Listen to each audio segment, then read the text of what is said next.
Hi, and welcome to the Hard Things About IP, where we dive into the world of intellectual property and the hard things about it with experts from various industries. Today, I'm joined by Wendin, an experienced IP professional with a long track record about the topic. And today, he will share insights about his journey, the challenges, and thoughts on the future of IP. Let's jump right into it. To start, could you briefly introduce yourself, who you are, where you are from, and your current role? And of course, out of curiosity, Per, at what age did you first start working with IP? Well, thank you, Dimitris, for allowing me to be part of your show. It's quite exciting, actually. So I'm happy to talk about myself, about the IP industry and so forth. Probably more about the IP industry than myself, for the interest of the listeners. But to answer your first question, so as you said, Per Wendin is my name. I'm Swedish. I'm based in Stockholm, Sweden. And I now own a IP consultancy firm that my wife actually founded. It's called Capea. She founded this one in 2009. So actually, my first job overall was in IP. I started as an examiner at the European Patent Office in Munich in 1990. So that was really how the IP journey started. It was even my first job. And if we then continue, everyone has a different path into the intellectual property. But what inspired you, obviously, to pursue a career in IP, and how did your journey begin? Was there a particular moment that sparked your interest, or did you find yourself in IP by chance? What moved you to Munich? Let's put it like this. Well, it's interesting. It wasn't really a very planned path, actually, or a career journey at all. I was 24 years old. I was in university, and I had very little insights or interest or understanding of what IP was or what patent was. But one thing I knew was that I actually wanted to move abroad and live abroad. This was late 1980s. Things have changed a lot since, actually. In those days, it was actually quite difficult to get a job abroad as your first job. I mean, the classical way of getting a job in Sweden those days would be to join, a large organization. Could it be, Ericsson, Atlas Copco, and so forth. And then you had to work for them for maybe 4, 5, 6 years. And then if you were happy, they would probably send you abroad, But that would take quite a long time. But I wanted to go abroad, and I wanted actually to go and live in Germany, in Munich. I had been there before doing language courses, and I liked the city. And it might sound very odd, actually, but I'm quite interested in the German language. So, I have a certain, pull, for German in Germany. And then the European Patent Office came to the Chalmers University, late 1980s, when I was studying there, and said, hey, we're looking for people. Do you want to apply? I had very little understanding of what they were actually doing there as a patent examiner. But I actually applied, and I got accepted, and I started there in 1990. So that's how it all started. But, the patent work, the patent examiner work is if I put it like this, it's not really, something I wanted to do for a very long time. I started that when I was about 25 years old. And it was very much routine, to be honest. And in those days, it was all actually on paper as well. It hadn't really been digitized yet. We literally were probably the first people who even got a computer, to starting to writing things on.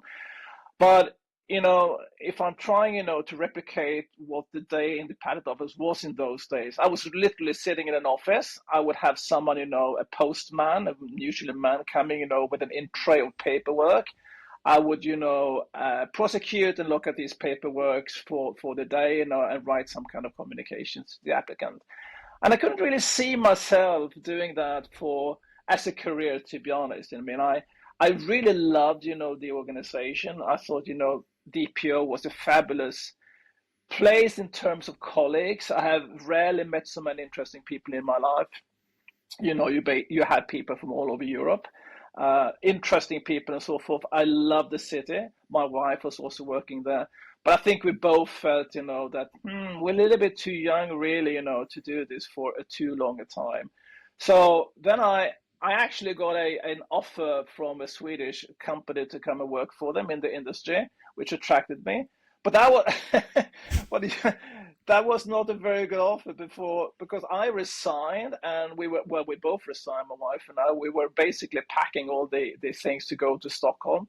And as we were doing that, I got a notice, that the company actually went bust. So I didn't really do my homework of actually looking into what kind of organization this was.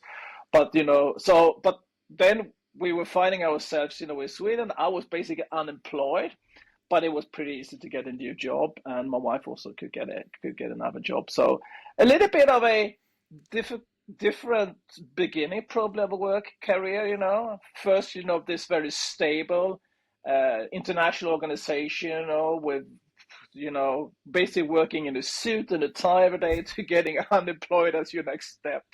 Basically, quite different. Sounds like it, right? And when you mention Germany and Novartis, I assume, as you have this interest in language, specifically German, as you said, you are then fluent in the German language, would be my assumption, or? Yeah, I would call myself fluent. I mean, I'm probably at the same level as my English, or actually a little bit better than my English. So yeah, no, I would consider myself fluent. I'm still having this. I know we shouldn't really talk about German language, but I think it's languages has always been one of the things, that has attracted me. I find them very interesting. So I was probably one of these people. I could never really choose, a good subject, in school or at university, because I was interested in different things. I was interested in science and technology, but I was probably equally interested in languages, actually. So I always tend to say to people, I could have ended up, as a German teacher in Swedish schools rather, than an IP professional, because I think, my interests lie in both bags, so to speak. And Per, I have some colleagues here from Germany, and Uh-huh. they speak Swedish as well, right? I mean, they have lived Right. there for so long time. Yeah. And whenever we have meetings in Germany with German companies, right, they're always blooming, and I'm being super happy. And then always the comments I get after the meeting, they always say that the German language is much more richer than the Swedish. Is that Oh. true? Is it true? I mean, in words and how you can explain things, or is it just a Oh, myth? I'm not sure actually if that's true. I mean, sometimes you hear these comparisons, for example, between English and the Swedish language, that the Oxford Dictionary, what is it? They contain something like, I don't know what they say, a million words, in the Swedish probably 200,000, and German is somewhere in between. And clearly, in terms of the English language, it's probably richer in the number of words, because you got both the Germanic and the Latin, origins, of different words. So you could, in the English language, you could use begin, which would be probably the Germanic word, and you could also use commands, or even start, you would have three words basically for the same thing, which we wouldn't in Swedish. German has maybe a little bit more words than Swedish, but that doesn't necessarily mean that we can't express ourselves in the Swedish language. I mean, it's not that we're unclear about what the intention is just because we happen to have a slightly fewer words. But no, I love that conversation about languages. I think they are very, very important. And to be honest with you, I mean, if I look at back, because I had quite a long career,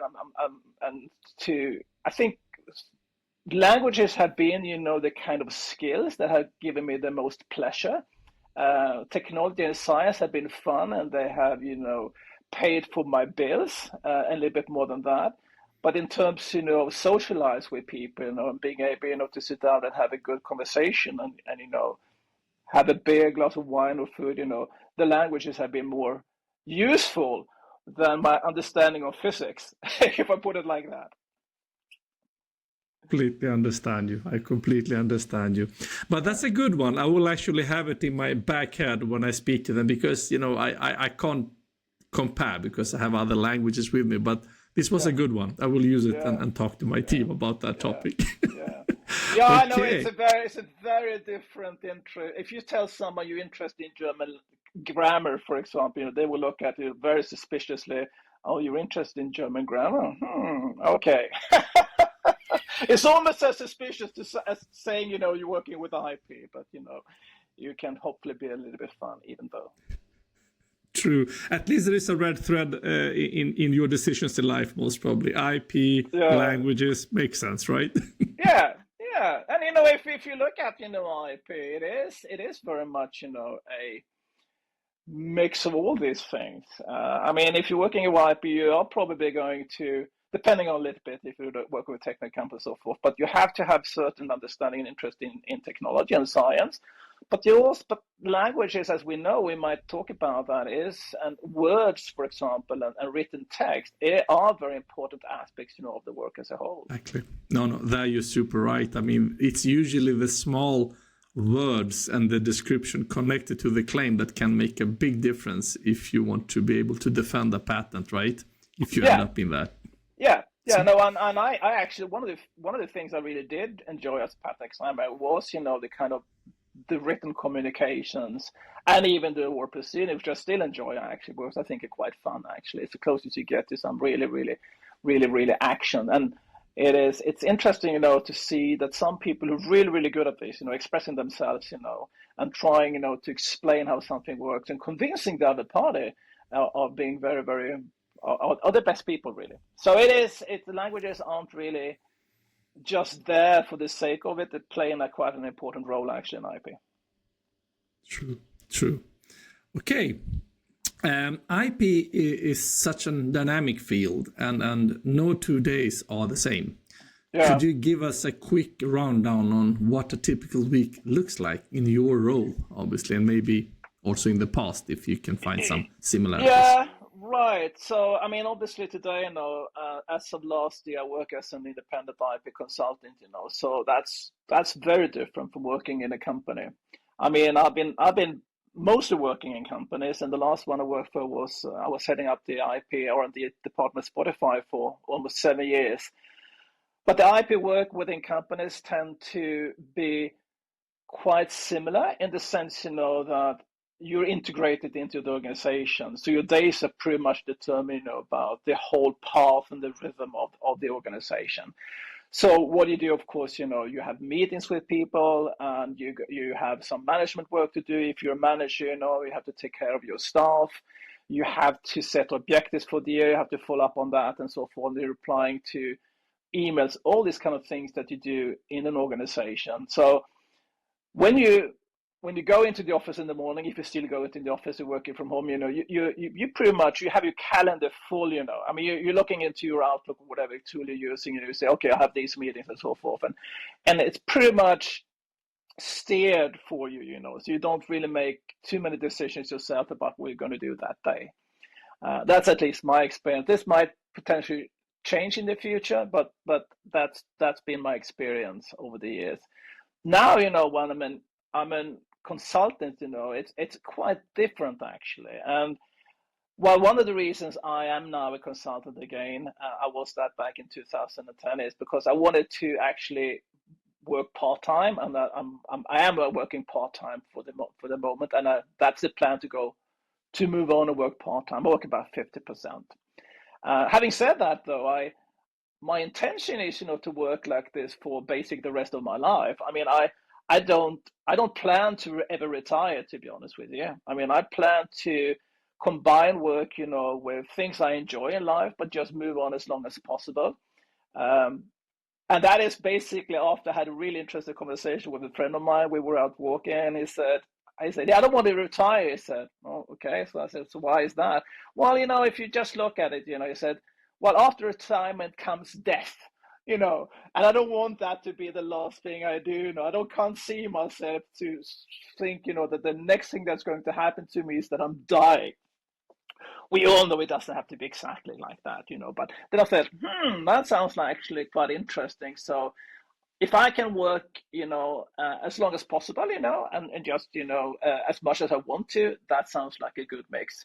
So, right now as a consultant, my days are pretty much steered by the customer work, which I have to do, my clients and so forth. They ask me to do various things. So right now, for example, I'm working as an in-house IP expert for a company in London, 1 to 2 days a week.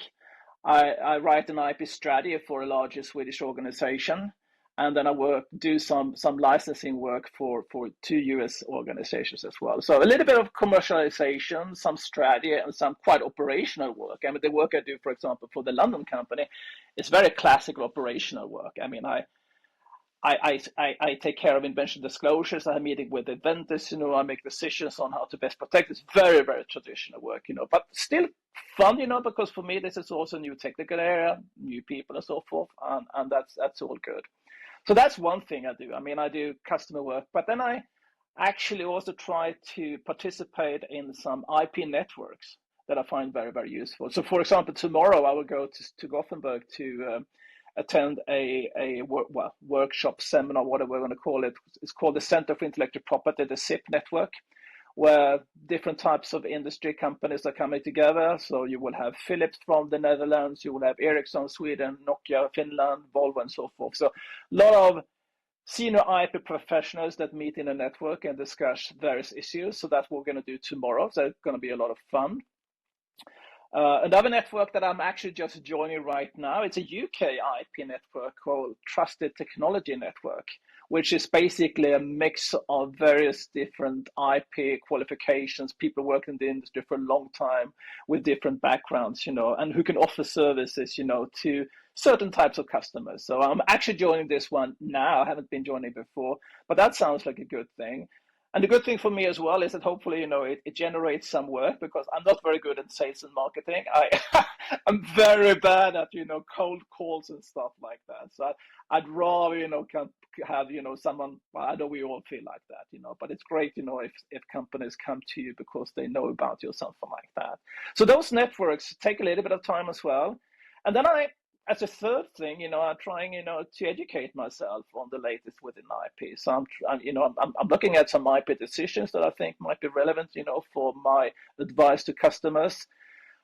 This week, for example, I will attend a seminar on trade secrets, half a day.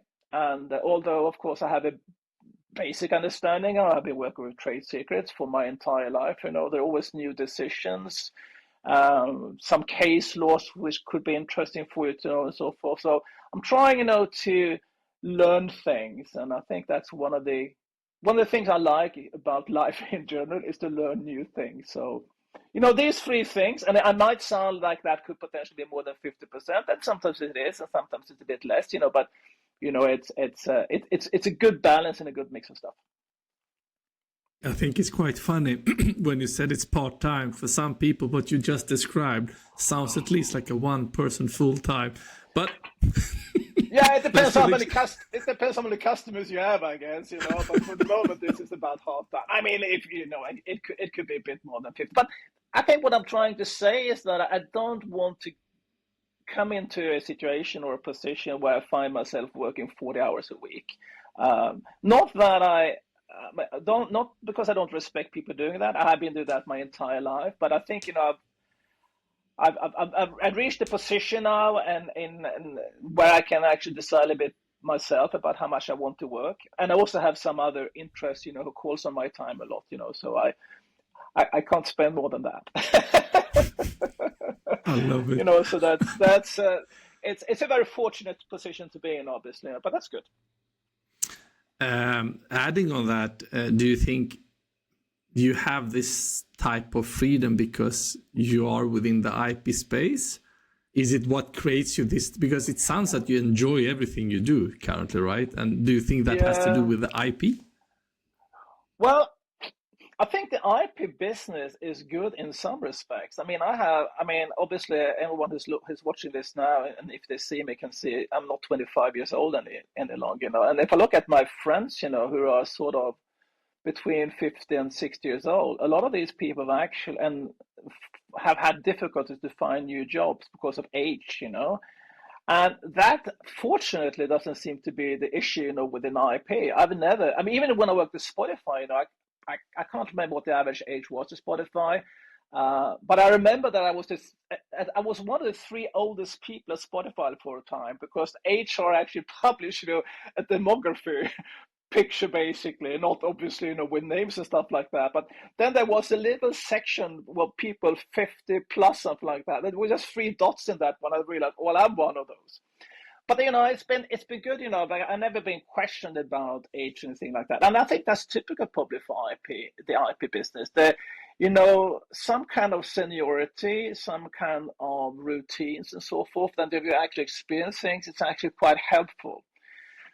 Whereas if I look at, for example, some friends who've been working, with PR marketing and digital marketing stuff like that, seem to be struggling with the fact, that they're a bit old, and what the employer is looking for is just young people and young people and young people, and certain types of discrimination in that space, and I've never been affected by that actually, which has been good. Fantastic. Okay. This podcast is called The Hard Things About IP for a reason. And Yeah, all because, right. let's be honest, right? I mean, it's not always easy.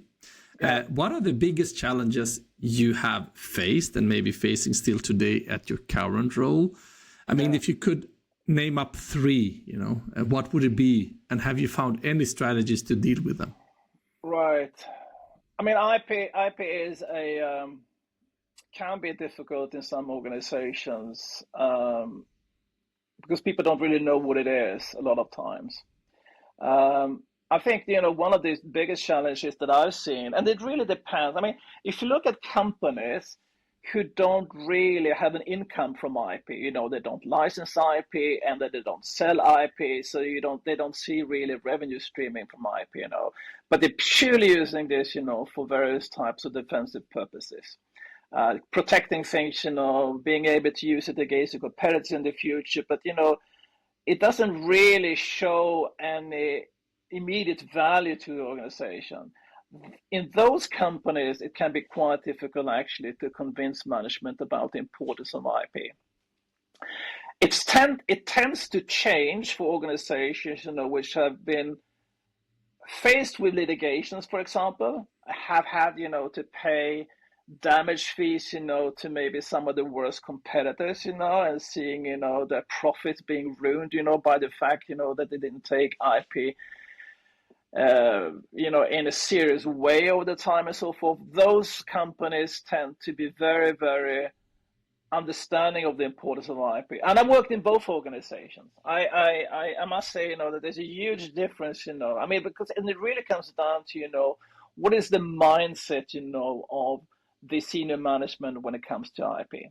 I mean, some industries do absolutely wholeheartedly depend on IP, and, the understanding for IP is it's never questioned. And I mean, I haven't actually worked in the pharmaceutical industry in the R&D space, but the R&D, the pharmaceutical industry, everyone knows that IP and particularly patents, well, not just patents, I mean trademarks as well, but let's say take patents for example, is the key thing for them. I mean, without a drug, without a patent is, I wouldn't say it's useless, but we all know what happens, when a drug comes off patents after 20 years or whatever, they have a little bit more time sometimes, basically price drops by 90%, and you have generic coming in instead, and so forth. So in those types of industry, IP is a very natural part of organization once understands it. But in some other organizations, particularly I guess, also in the software industry, for example, it's not as obvious, what IP really contributes with. And then you might really have, a harder time to convince, management about the importance of it. I mean, one thing you can do, and for I think what I've been doing in organizations where IP is more used for a defensive purpose, is that you create scenarios, particularly with financial numbers, to say that, well, we can look into these different situations and know that we would have, for example, to litigate, or we have to cross-license with our major competitors. I know this is their IP portfolio, and you say, well, if we don't have any IP, this is basically what a typical litigation or cross-license agreement would look like from our perspective. We would have to pay this much money.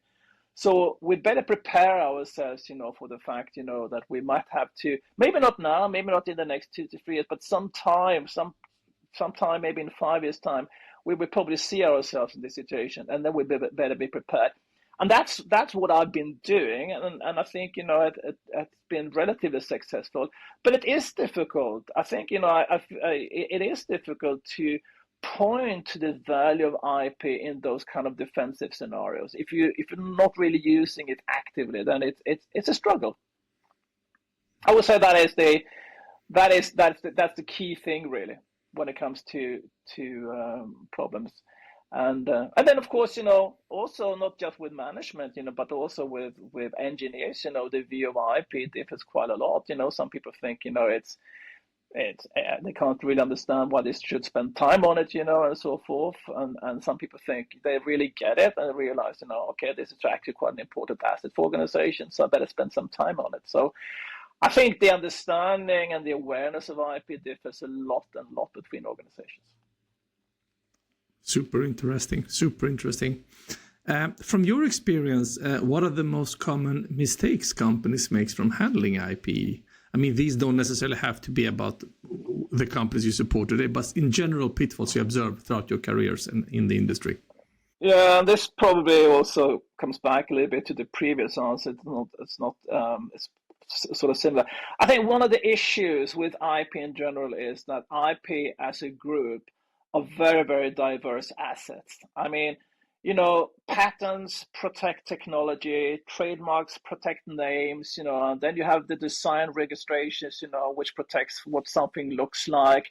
And on top of that, you have the copyright, for creators' works, everything from literature to photographs and art and so forth. They're all very, very different as a group, but we all call them IP, and they should be handled, as an IP. So, for example, if you're faced with the task of writing an IP strategy for an organization, but you immediately realize, that these assets are so different and they're probably used very differently within the organization. And they also handled very differently, within the organizations. I mean, patents tend to be either, in the R&D section and so forth. Trademark seems to be more attracting the interest of sales and marketing people. So they group together, but they're actually quite different in nature. I think that's really a challenge, for people working with IP.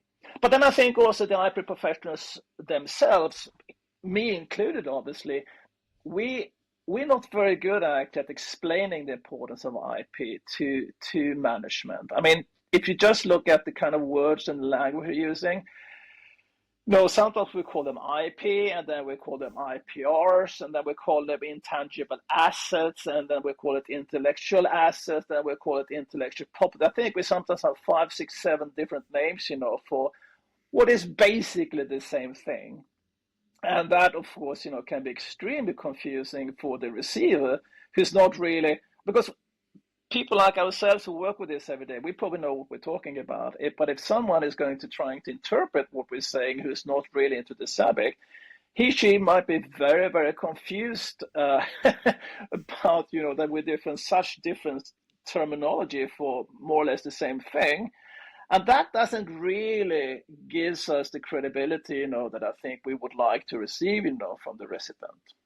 So that's one thing I think that we could be much better at in the IP community. And the second thing, well, one obvious thing as well, of course, is that IP people tend, generally speaking, not to be very good at economics and finance. I mean, it comes back again, to the previous thing. We have huge difficulties explaining, what kind of financial value we bring into the company. And we all know that companies are run by numbers. I mean, the CFO will want to understand, what the value is for the organization. And preferably, he or she would like to get a number, a SEK number, a dollar number, or euro number, but not just some kind of hand waving saying, that, well, this could potentially be very, very important in the future and it has great value. Well, in times, that when the company needs to save money, you might be in a very difficult position if you can't really explain, what the contribution to the organization is. So I think that's something, I'd encourage IP people to do, trying to understand a little bit more about the finance, particularly within organization, what is a balance sheet, where does it fit? And we all know, by the way, that IP doesn't really fit on the balance sheet for various reasons. But they could then again be interested to understand at least why it doesn't, what is the reason why we don't put IP really on the balance sheet normally. There are exceptions and so forth. But these kind of things, is something, I would like to see our profession being better at, not just, understanding what inventive step is, and the difference between novelty and the clarity objections and so forth. But because not management won't be interesting to understand what the clarity objection is, They won't understand, do I have a patent or don't I have a patent? What is it worth to me? True, So true. the communications aspect is an important one, I think. I think this is a great transition into my next question. I mean, looking into your, I would say, experience, right? I mean, you have supported smaller companies, larger organizations. When, and obviously when this is now hypothetically, but in time, if I look at it from that, managing IP, becomes more and more complex. I mean, you touched upon the trademarks, patents, utility model design. When is the right time for a company to invest in their own IP management system? And is there like a clear sign that a company has reached that level of maturity? I'm not sure if there is sort of a specific time, but I mean, most companies go through the phases of being a startup, just few people with very little IP. And I think, for those organizations, let's say you're 5 to 10 people, you might have one trademark and you're just starting to think about your first invention disclosures and filing your first patent application. In all fairness, I think for those people, something like Excel works for them for some time. I mean, it doesn't have to be Excel, but some kind of spreadsheet system where you yourself basically enter the various details in there. You keep track on things, so they don't need, a fancy IPMS. But, as soon, as the company grows and you're getting more and more IP and more it's getting, deadlines becoming very, very important, then you need some kind of tool, that helps you with that. And I mean, I've been so long in the industry and I've seen so many different systems. If I say that I've seen at least 15 systems, that's not exaggerated. I think the big difference now between some years ago was that the first systems were very much tailored for law firms, invoicing customers, keeping track of deadlines and stuff like that. They weren't very useful actually for companies and organizations who have a different workflow. I mean, for example, the first systems I worked with until quite recently actually never really dealt, with the flow of invention disclosures, making decisions and so forth. Now systems do, obviously, and you have system now which is much, much better tailored, for industry and companies rather than for law firms. I see a differentiation here. So I would say that quite soon when you need help with that workflow, then you should probably try to invest in some kind of IPMS, where there are obvious steps, and the whole system keeps track, the workflow. Then that's quite useful to have that. And when that is in time, I can't tell, but you probably notice yourself if you're working as an IP person in the company saying, "Oh, gosh, I have a little bit difficult now to keep track of what these things are really." So I know that's a bit vague and so forth, but that's the best answer I can give you. It's a good one. I think you touched upon some important things to consider, because as you said, we have also met companies that might be 10,000 employees, but then you can see if the R&D is much smaller, it doesn't mean that they're ready for an IPMS, because there's so many things that needs to be considered, as you said, before you can take that into consideration. Right. Okay. One of the hard things about IP is also staying ahead of the competition. How can companies benefit from, monitoring, competitors' IP or patents? And when you look back and also now look what you do today, how do they actively do that? And do you think that also influences the company's strategy? And do you need to adapt it over time? Yeah. No, in some industries, people are very aware of that they have to do it. I mean, it's obvious, that you monitor your competitors' IP. And I always say, to companies like, I mean, in principle, you can ignore your own IP if you want to. That would probably be very stupid to do that. And I wouldn't recommend it to anyone, but in principle, you can. I mean, you can launch a service or product without trying to protect any of your IP. You can do that. It would be stupid. But you can never ignore, your competitors' IP. And obviously, patent is an important IP right. Trademark is as well, and design and so forth. So I would recommend that companies do actually monitor, what the competitors are doing. It will give you a good, if we call it landscaping, whatever we call it, the different names for it, but trying to understand, when your competitors actually just fight, for a really, really good idea that you think you would like to implement yourself. That's quite good to know about, actually, because then you at least have a couple of choices. You can try to oppose the application of the patent if you think that you have your grounds to do that, get it out of the way, and that might be a good way of dealing with the problem. Or, if you can't do that, if you think, the patent has been granted on fair reasons and so forth, there is no reason to really, challenge that. Well, at least then you will have, to do a redesign of your own solution, likely. If you clearly can tell, that your product that you're launching in 6 months' time is reading onto those patent claims, it will be quite stupid to launch that product, Then at least there's a little bit of time. So I think, at least having a good understanding of what the IP landscape looks like out there is a necessity in many types of industries. Studies, including EPO's annual report, shows that companies with strong IP strategies tends to outperform those without. Looking again back to your track record, right? Yeah. Do you think that your companies that you are working for and supporting today would be less successful without an IP strategy in place? And what impact does it have on a long-term growth, do you think?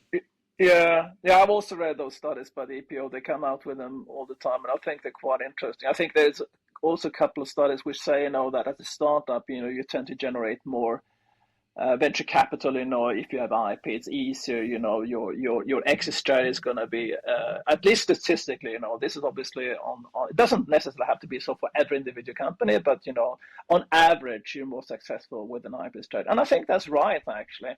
Having said, earlier, that it's quite hard sometimes, to write an IP strategy, and because they're quite diverse assets, it nevertheless helps, to do that, to understand, and I think IP strategy could be a lot of different things. I don't think there is a standard recipe for exactly what should be included, but I try to say, that the reason for an IP strategy, is to show, how IP can support or underpin, whatever word you want to use, your business strategy. Foremost, the business strategy is the important thing. You want to know what kind of product and services you're going to release to the market. You want to know, how much money you're going to earn from it. So you're not writing an IP strategy in isolation, but the IP strategy should really try to tell, how will IP contribute, to that business strategy? What is the value that IP can bring there? And if you can't prove that it's bringing any value, then you probably shouldn't do it. You shouldn't have, I'm not saying you shouldn't do the IP strategy, but then IP might not be very important for you. But at least seeing, what are my competitors doing in this space? How do they use IP?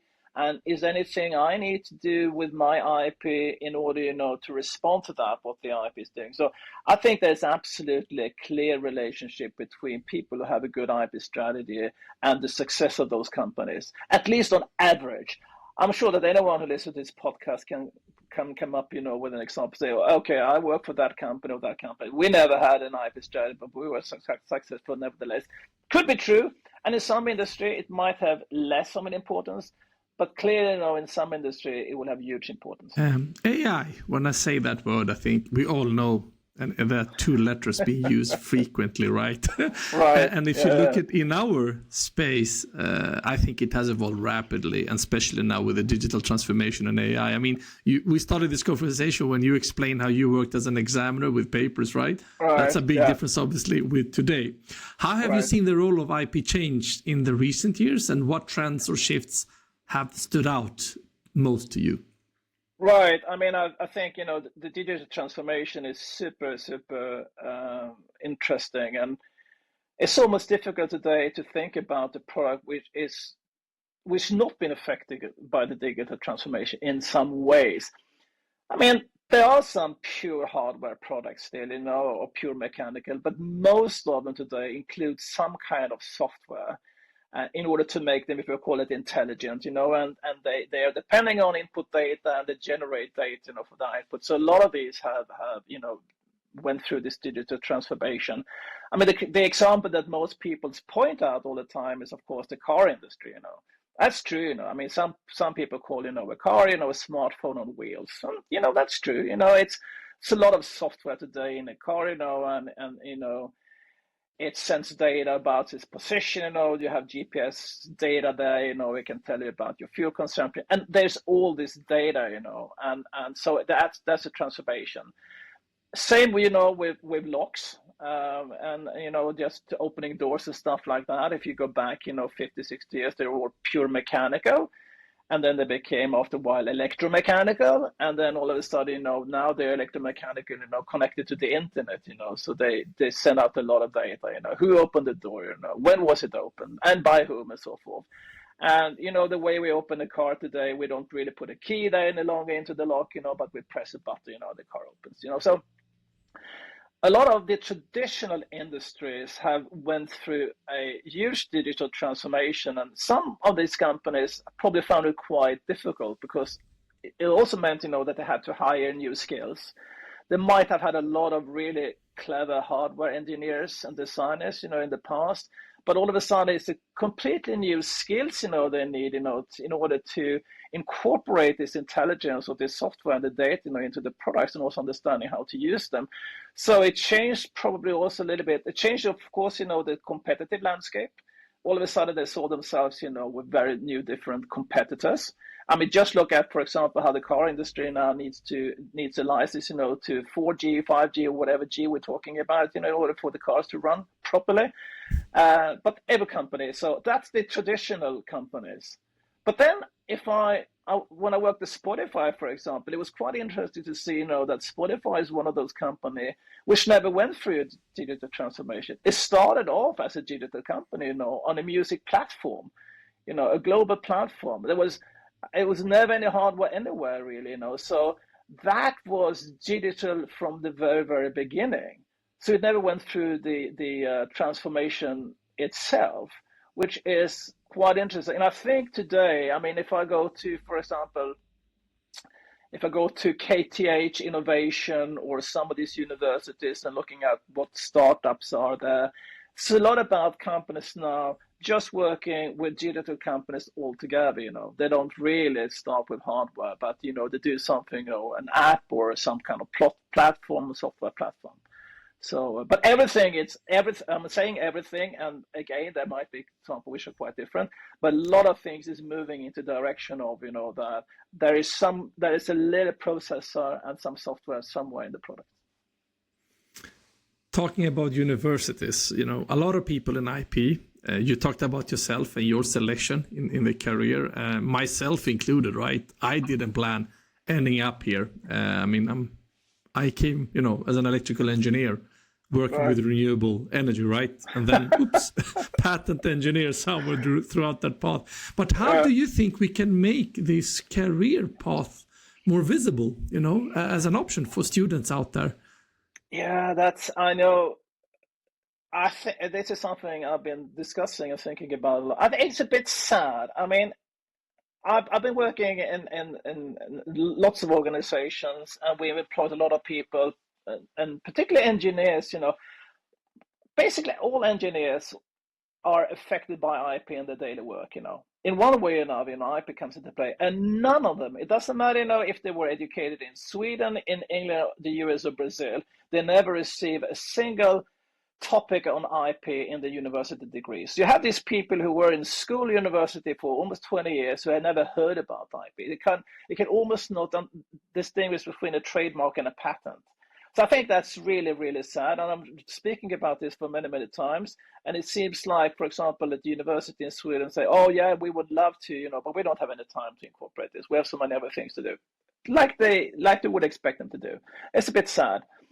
So it's hard, to convince people. And I think, a lot of times, I think they're better at law schools, for example. If people who study legal subjects, that at least, there are intellectual property topics, in their curriculum if they want to and so forth. But I think, so they are probably okay. I'm probably okay. But when it comes to the engineers, who actually create things, They have very little understanding, and that's sad. I mean, I would like to see that changing actually, but I haven't seen that yet. I see, for example, some of the IP law firms, at least in Sweden, are trying, to go to the universities, when they have these students day, for employment and so forth, and attract people. I don't know how successful they've been, but I'm sometimes a little bit worried about, the inflow of people into this industry. I'm not sure, we are very good at attracting young, clever people into this area. That's a bit sad. Maybe it also comes down to the fact that it might sound a bit dry, when trying to explain to people what you're doing. I think you have to be able to paint a more interesting picture, because it is an interesting job if you just make it interesting. No, you're so on it. I mean, I can just share my view on that topic. I mean, everybody talked about consultants or industry, when we were about to select the path, right? And you just are a living proof of you can work as a consultant, obviously, but within IP, not obviously maybe your expertise. But I think we have a lot of things to do. And as you said, how are we feeding the system? Because what happens in 10 years from now if IP is so important, right? Right. Yeah, I was also very disappointed, for example. There was a very good education, a master education at Cambridge University, together with Gothenburg University Master, and they actually closed it 2 years ago. So I would say that in some areas it's even going the wrong direction, I'm afraid.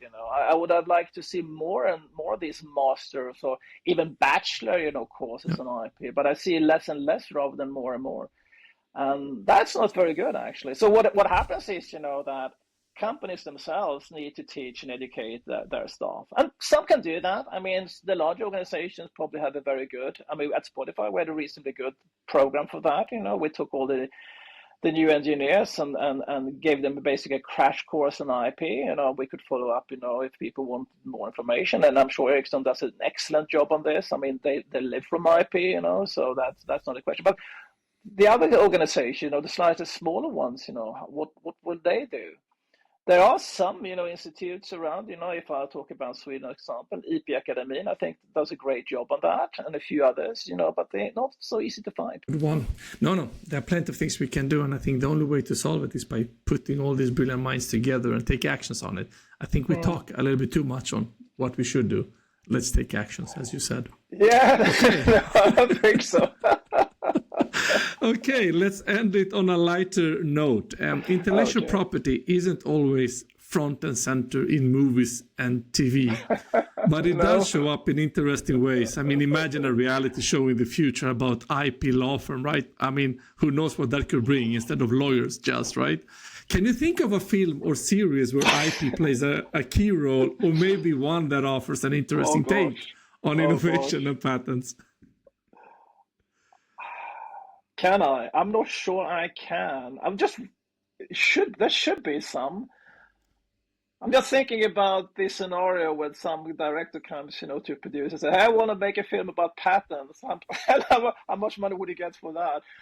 Well, one thing I could think about actually, which is sort of close at least to IP, is there's a film called Sour Grapes. Don't know if you heard about it. I happen to be very interested in wine. That's why I watched this film. But I realized there's a connection also to IP and this. So Sour Grapes, what it's about, and it's actually a documentary. It's a true thing. It's about these guys, who's starting to falsify wines. He puts slightly cheaper wines into very expensive bottles with labels and so forth, and sells them, on auction houses like Christie's and so forth for very harsh amount of money. And of course, one day, one of the producers finds out, that, well, he's selling this wine, for me, but I never produced this wine. So, this is a little bit about, content, IP, trademarks, what's in a bottle and so forth. And, this IP thing is also about the geographical registrations and stuff like that. So this example where he failed, was a Burgundy, and the producer. So Burgundy is a protected name and so forth. So that's probably as good as example as I can give you. But maybe, maybe there are some out there, but I couldn't think about anyone from the top of my head. Per, this has been a fantastic conversation. Thank you for sharing your insights and experiences, obviously, on the hard things about IP. And it has been a real pleasure having you on the podcast. Thank you so much, Dimitris. It was fun. It was good. Thank you. So that's it for today's episode of The Hard Things About IP. If you enjoyed this conversation, be sure to subscribe for more conversations with fantastic IP professionals. Thanks for listening, and we'll see you next time.